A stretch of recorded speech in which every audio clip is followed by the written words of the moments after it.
of Purpose Africa with me, Anton NM. It's another edition, exciting. We're about to hear about the journey to the Mandela Washington leadership. And I'm with Mr. Mind, our usual friend, the author, public speaker, he's a teacher, so many accolades. I can't finish to mention all of them. He's a good friend, and we're going to have a conversation. Hope it's going to enlighten you. Mr. Mind, welcome back. Thank you so much, and I'm glad that I was given a privilege to come back. Okay, now here's the thing. How did you get into the whole process first to decide you're going to, is it Mandela Washington leadership? It's Mandela Washington Fellowship. Fellowship. Under the flagship of YALI. I actually never planned that I would be able to go there to start with. Most of the things that happens to me happens accidentally. Yeah. Last year, I think somewhere around May, yeah, I got a link of different institutions, universities, and scholarships from Professor Chiliti Nenjelele from South Africa. Yeah. I think his intention was I should send these links for this young man to go and apply to do his PhD. Yeah. Unfortunately, I went through all the links. I disregarded everything except when I saw YALI, Mandela Washington Fellowship. I decided that night, I was very tired, I came from a rehearsal adoration, and I decided, okay, let me just go through this thing and do whatever that is there, because I was frustrated. My life is not moving, I'm trying what I can, but there's nothing that is seeming to work. So let me just spend my time here around from 12 midnight. I spent 2 hours just browsing through and filling in things, and that was about Mandela Washington. I filled in that thing. It was in one night without editing. It was just everything draft. I pressed send, and I went to bed to sleep. From there, I forgot about it. So around this year, we went to Dinapama. We trained with Harry. After training, I just received a call. I think I received a call and I missed it, and I called them back. It was around 5, knocking off time. Yeah. And then I was informed, sir, there is an interview for you with the U.S. Embassy about Mandela Washington Fellowship. What are you talking about? I said, no, at 12. You need to prepare yourself. Remember, you applied for Mandela Washington. So that reminded me to go back to the forms that I once filled in and get ready for that day, 12 o'clock, which was virtual interview. Now, there's a part of you that doesn't seem to make sense. You just said at some point you felt like your life wasn't moving forward, like you're stuck, stagnation. Now, people who are following you, your followers, your fans, you are almost everywhere, you're almost moving mountains. And then you're saying certain part of your life wasn't moving, you're stuck. I think for me, I'll be surprised, like, my friend, I wish I just a little bit of your life, I think I'll be okay. So, how does it happen? Like, the man of your stature, of all the accolades and the things you've achieved, you are an author of 2 books, you are a teacher, you know, so many things. I can go on and on. And how does it feel to reach, or what happened for you to reach at the point where you feel like my life is stuck here?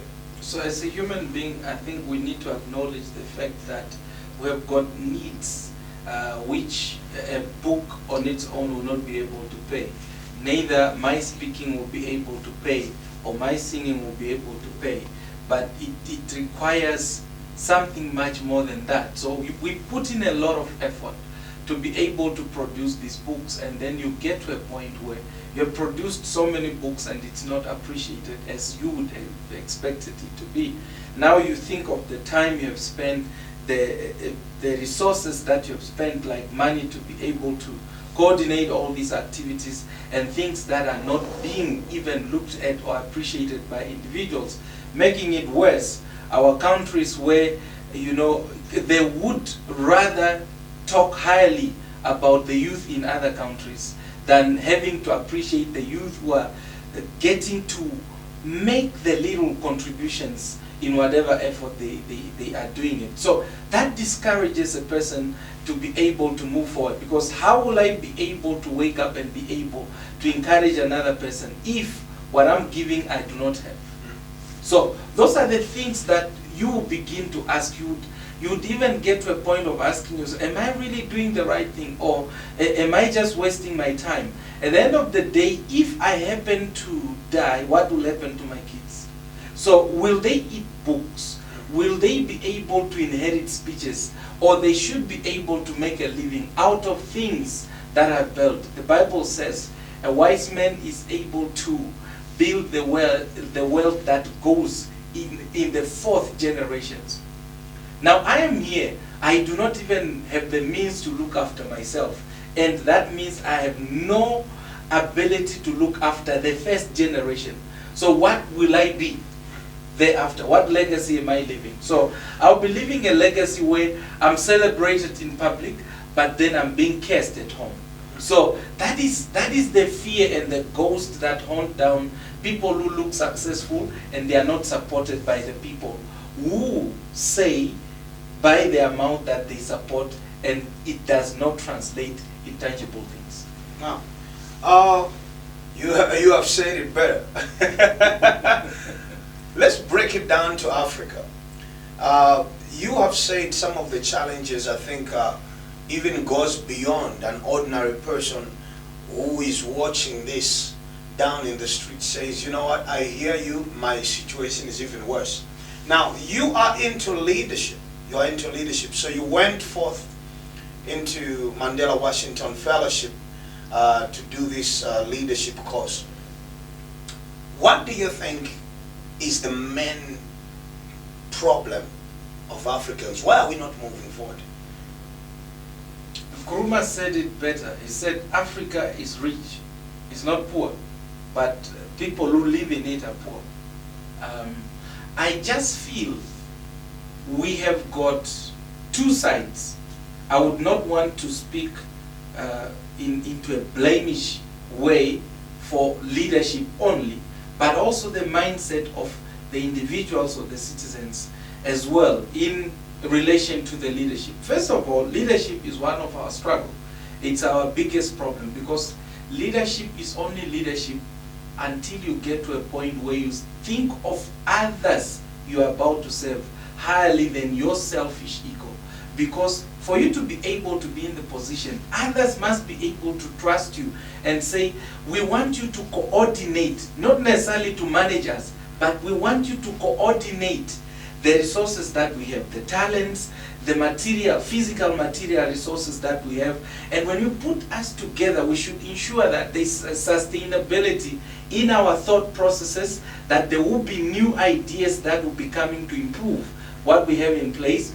And for the physical material resources, we'll ensure that none of us go to bed hungry because they do not have anything to eat. Then the leadership will be able to look within and say, who has, who can share? So, for the citizens, I have a problem that we have a mindset where we are waiting for these people who have been trusted to coordinate to be able to think on our behalf. For instance, if the school is built in a community, instead of us taking the ownership of this institution, we would say, this is not ours, it belongs to the government. So we'll go ahead and vandalize that certain institutions.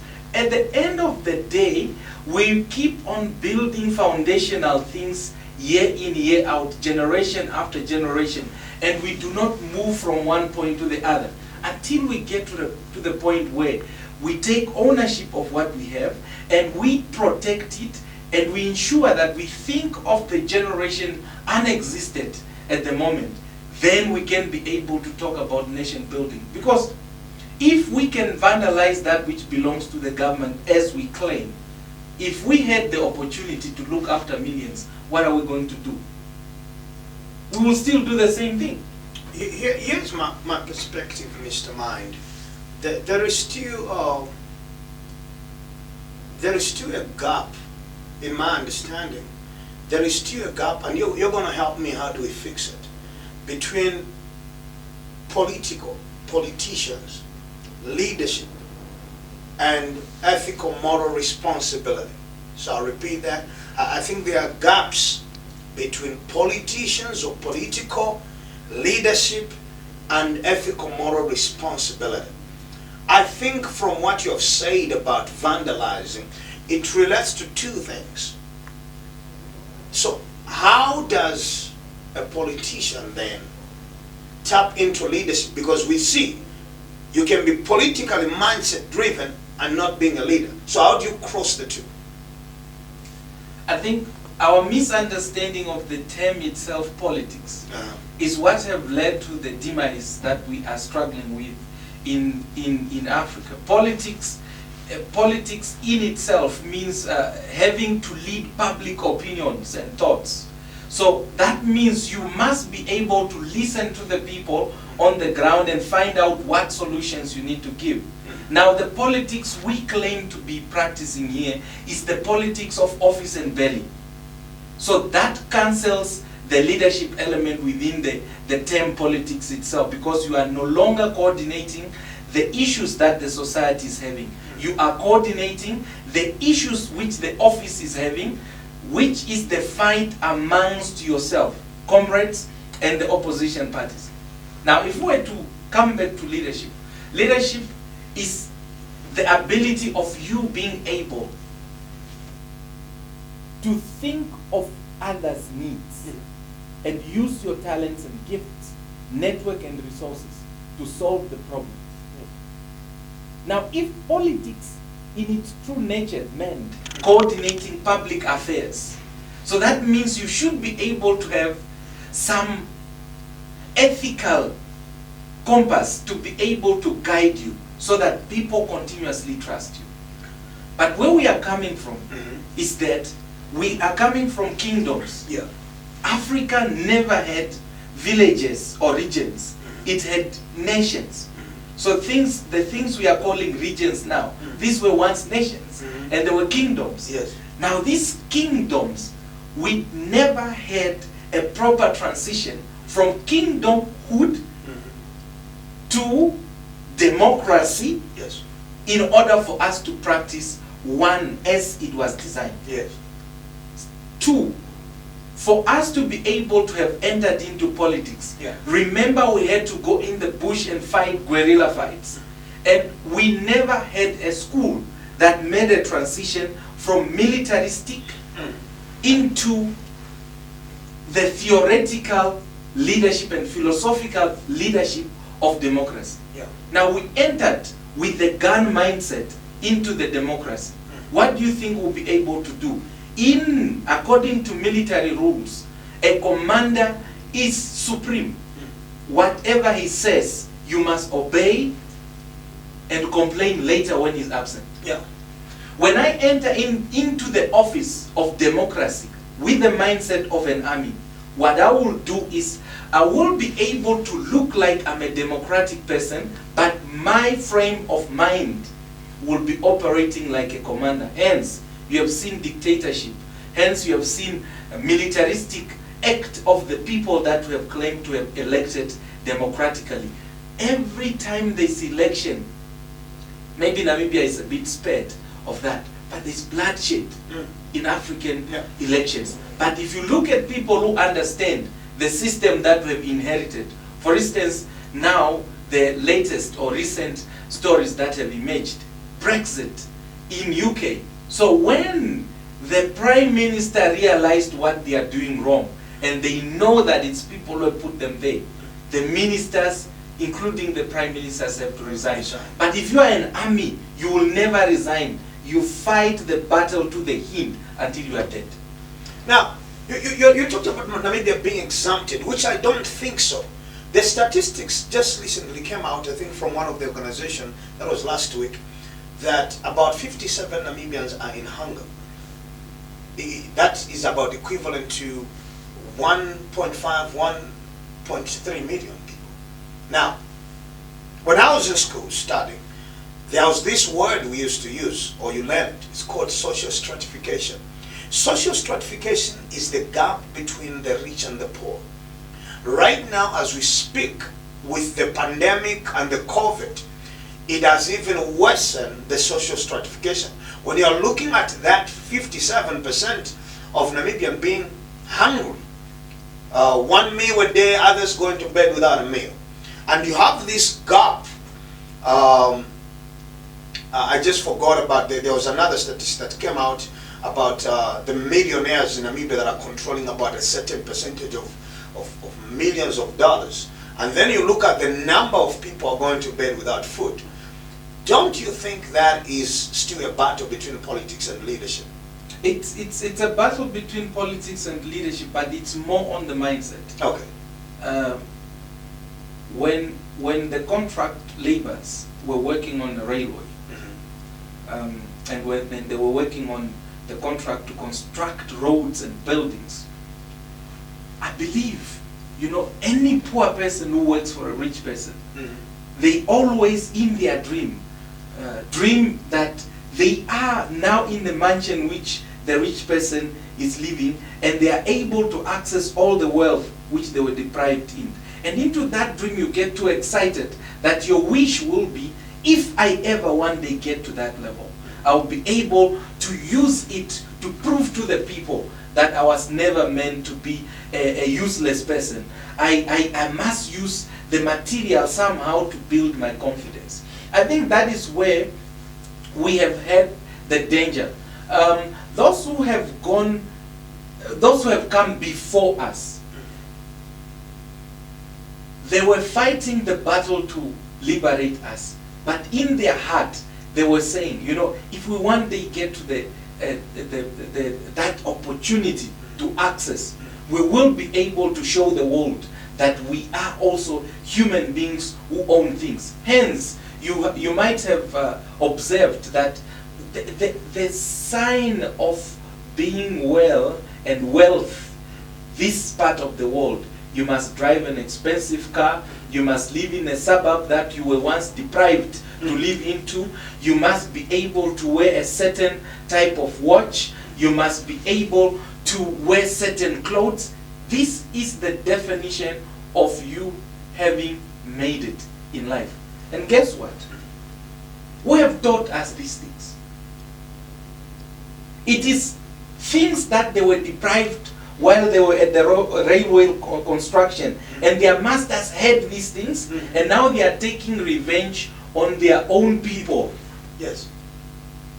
Because I do not understand why you would take a farm and not be able to use it for farming materials or purposes, and you still keep 2, 3, 4, 5 farms. For what? And you're not producing anything. And you're not producing anything. The mere fact that it's because you have the power to access it, which people have given you. I do not understand why vibrant youth are being told, we are waiting for the investors to come. I mean, who will invest in your children better than yourself? We cannot be waiting for the USA to invest in our youth. We cannot be waiting for China to invest in our youth. For what purpose are they investing in your children while you yourself cannot?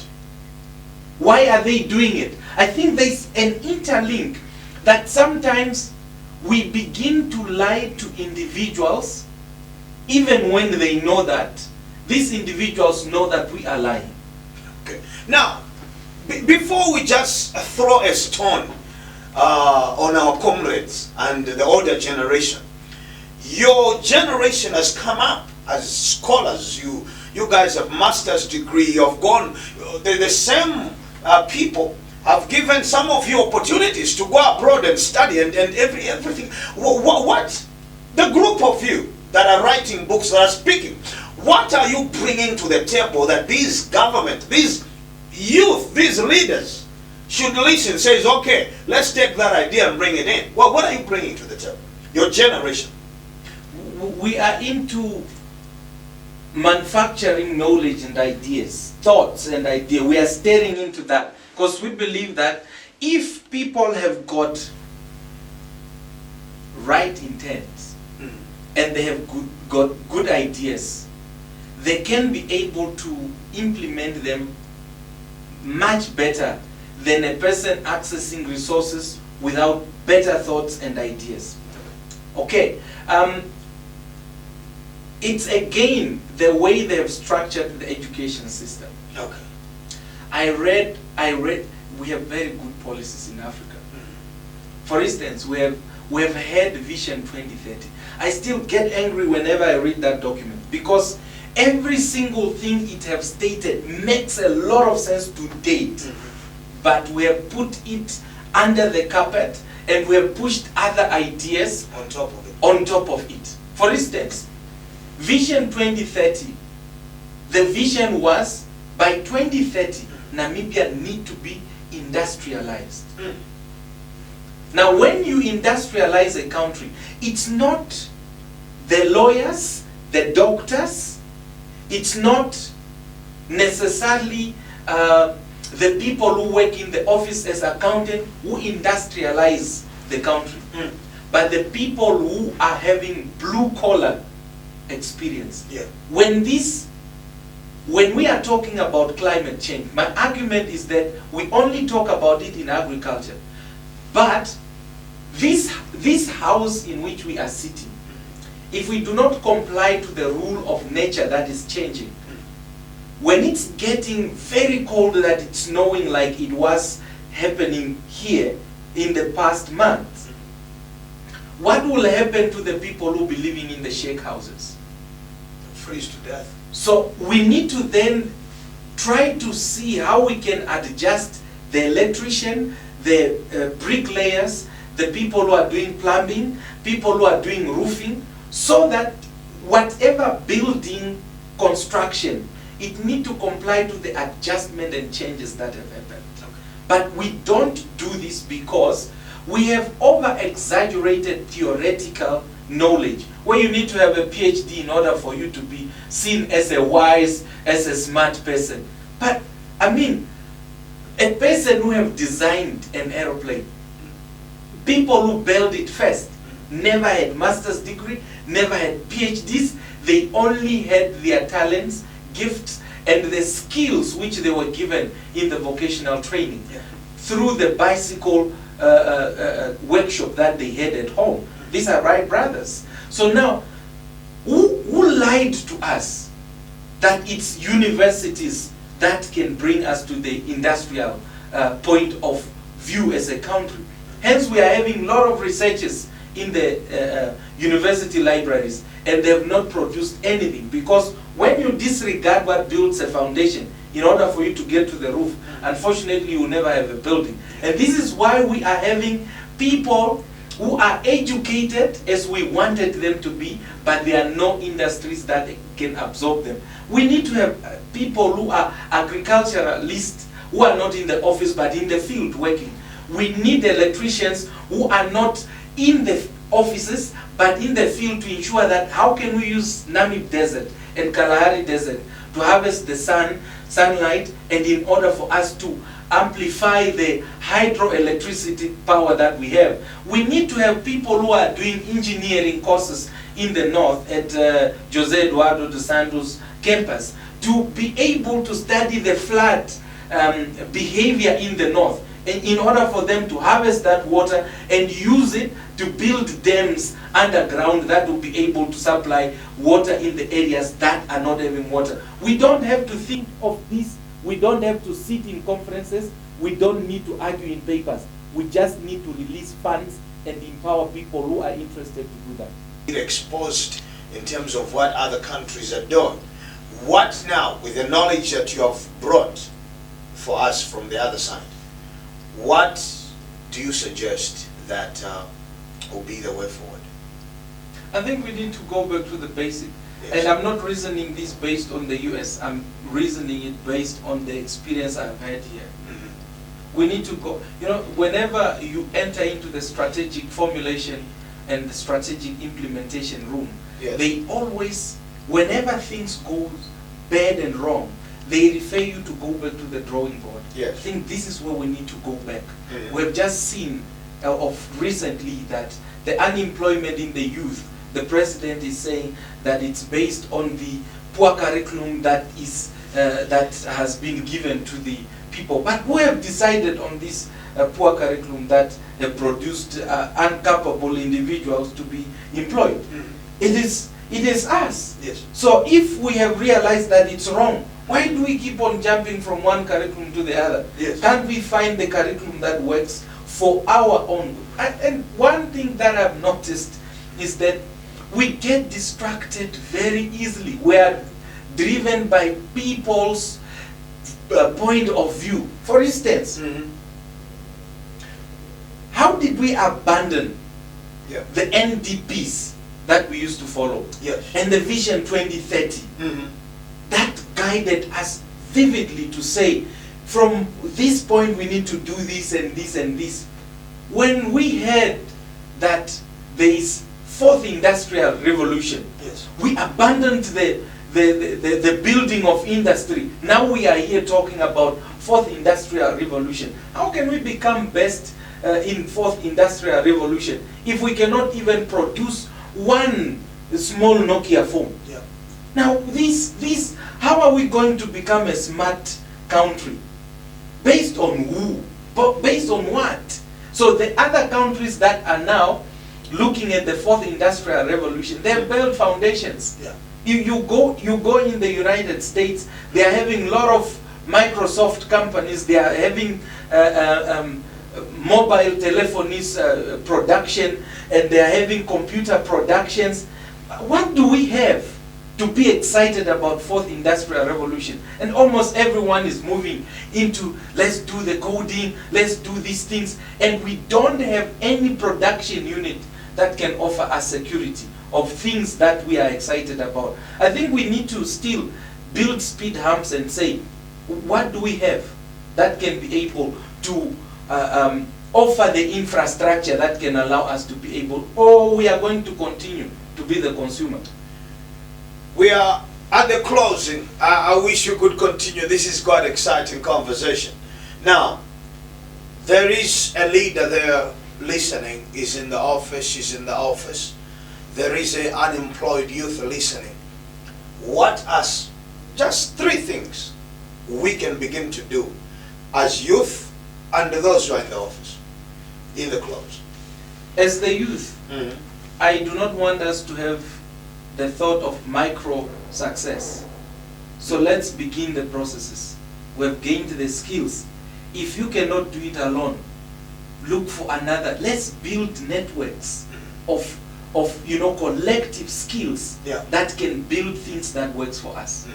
If you know how to do electrical things, find another person who can do finance, and find the other person who can do human resources. Combine. Start small at that level. I know that not all of us will be able to get the fundings, but if we collaborate, combine our skills, and honestly and ethically use them for the greater good, I believe that we'll fail many times. There are times we'll go and hating ourselves, but after sometimes we'll master the systems, build this system, and it will work for us. That is for the youth. And let's not give the power to other individuals. Let's not delegate thinking on other people. Let us do it ourselves. Let's go through pain and master it and get to that. I know that hunger will be able to hammer us, but if we worship the stomach, we will never be able to build anything. Now for the leaders, I think your legacy doesn't lie in how much million you have accumulated. It lies into the impact you have had in people. So the older generation need to come down to the youth. I posted something today. I said, it's not the duty of the older generation to ask the youth and young people as to how does it feel to be the youth. They were never born old. They were once young. They understand the struggles, the challenges, and when you are excluded from the system, they know that's what led them to pick guns and fight. So now, they cannot take that as a revenge and always look down onto the youth and say, even if we are to give you the opportunity, what are you going to do? They also made mistakes and they learned from that. So they must allow us the fair chance as the youth, because this is not a permanent status for us to claim that we'll be forever youth. At some point will be the adults. If they cannot mentor, support, invest in us, will become the useless adults that they will leave behind. I believe they do not want to watch us from the other side of the world, destroying these countries. So they must invest the right things. They must begin to have discussions, not just forums that ends people maybe remarks on the UN, but have the serious discussions that brings impact into the communities, that empowers people where we see tangible results. Then we can then say, even if I'm to die, I have done what I could. So God, you can call me anytime. I'm ready to go. There you have it, ladies and gentlemen, with Mr. Mind. I know we can't finish. These are authors. When they are speaking, they are writing a book. It is a blessing. This is the Power of Purpose Africa with me, Anthony NM. And this is a series on leadership. Follow us on YouTube. Follow us on Facebook. And let's chat, comment, share the video, and let's begin to interact. Let's begin to have a conversation. I know because of your political affiliation, you might be scared to comment or say things. But let's face the facts as a nation and the young people. Nobody's coming to save you if you don't save yourself. You have to stand up, speak, begin to build. We can do this. Africa is the richest continent. Africa has the highest number of youth in the world right now as we speak. So the potential to change the world lies on Africa. Join the conversation. Join the building of Africa, of the nations. Until then, God bless you. Thank you.